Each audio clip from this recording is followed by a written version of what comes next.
to the channel. It's officially race week for the Pikes Peak Marathon, which is the craziest running event I have ever signed up for. Getting more nervous by the day, but I feel pretty confident in my training this year and my body is still feeling really good. So I figured for today's video, I would just share with you guys what my race kit is gonna be looking like for a race day. I did try out my outfit, make sure everything worked on a couple of runs. So I'll just show you what I'm gonna be wearing and what is gonna be in my pack. I've done the ascent twice. Now I just gotta do the ascent again and turn around. Let's go get into what I'm gonna wear. Okay. So I guess we'll just start from top to bottom, make it easy. The hat I will be wearing is my Run Mountain hat. I got this hat 3 years ago for my first ascent. It's been a very loyal training partner and I've always loved it. So this is my trusty old Run Mountains. We will be repping it for the marathon. Moving into the outer layer, I will be carrying this in my pack, but I do have a jacket that's windproof and water resistant and has a hood, which is part of the requirements for the organization. I'm not anticipating needing to wear it right off the bat. I personally have not looked at the weather. I'm kind of waiting until we get closer. So everything I'm showing you today is subject to change based on the weather. I'm not really dressing for a cold run, but I will have the outer layer. And then for my top, I'm going with my Leadville 10K shirt. I just love that it's super bright. It's pretty lightweight. I love the length. And then I figured since for the marathon, I'm going to be above tree line for 6 miles. It's going to be a lot of direct sunlight. So this shirt will give my shoulders some protection from the sun while still keeping me cool. And it's always great to wear bright and light colors to reflect the sun. And to pair with it, I got gray shorts. I wore leggings the previous 2 years I did the ascent. This year I'm going for shorts because once you start losing elevation, it's gonna really start getting warmer. The W's, which is like the first and last section of the marathon, it's not that shaded, so I just anticipate it being really warm. I got these off of Amazon. I like these because they have zipper pockets, so I put gels in the pockets for easy access if necessary, but these are very lightweight and I really like them. They're pretty comfortable. So I will definitely be wearing gloves at least for the first half of the race, just because it's probably gonna be pretty chilly in the morning. So I'll have a pullover up until the start line and then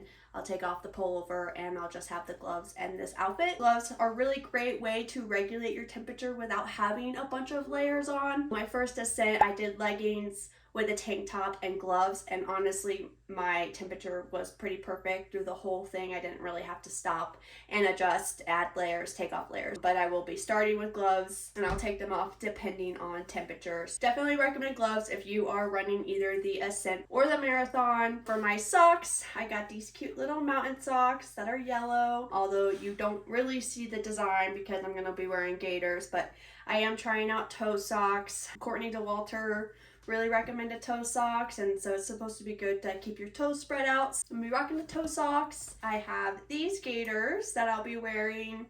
They're just simple black gaiters that I found on Amazon. These have been working pretty good. They're very lightweight and I don't even notice that they're around my ankles. Super useful for keeping rocks out of your shoes, which I definitely struggle with a lot on downhill running. Since the marathon is half downhill, I'll be doing gaiters this race. I didn't wear gaiters for either ascent I did.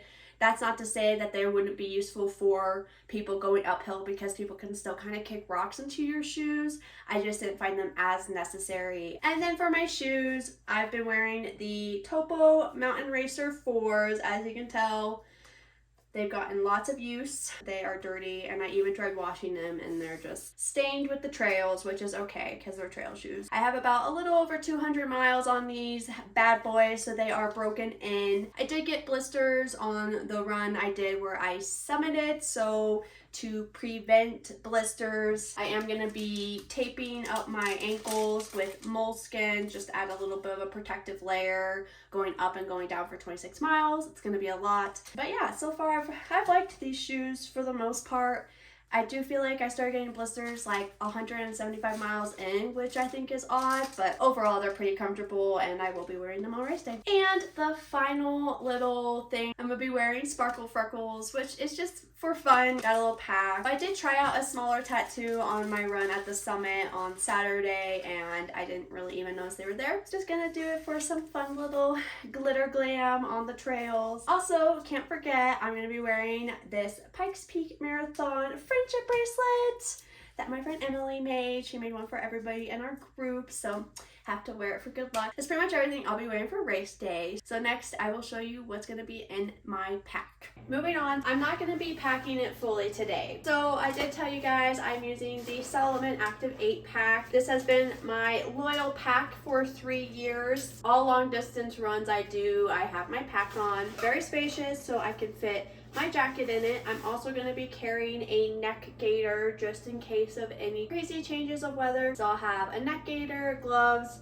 and the jacket in my pack. Then I will be carrying a bladder, which I actually still have the bladder in here from my last run. So that's been actually working really well. I've also decided that I will be carrying my handheld flask. I'm gonna put G1M Sport into this flask so then above tree line I can sip on this versus trying to force a bunch of gels down, and then also have my plain water. Also, I'm gonna make little baggies how I showed you guys on my race nutrition plan video. So I plan to do that for the race. I just haven't picked up the baggie. I have 2 flavors of gels that I'm gonna be taking. So ideally my goal will be taking 2 gels per hour unless I'm supplementing that out with something. So I'll put 2 gels in a baggie with 1 electrolyte pill. So far, these have been pretty good for me. I haven't had any issues. I've been training with it and taking it every day just to kind of adjust to it. So this will be in the little baggies. For my first marathon, they did actually provide these sports beans on the race course, and it'll just give me a different form of texture. Also, for my salty snack, I will probably be bringing pretzels and peanuts. So that'll probably be an easy way to give me a little more of a savory treat. That's pretty much everything that's going to be in my pack.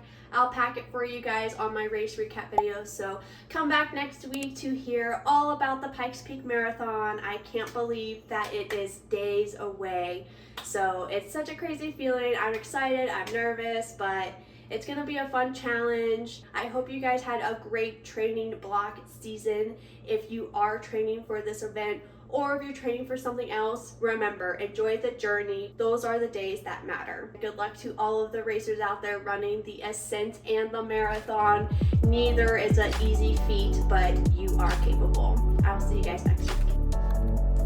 Penny, are you excited? Are you excited?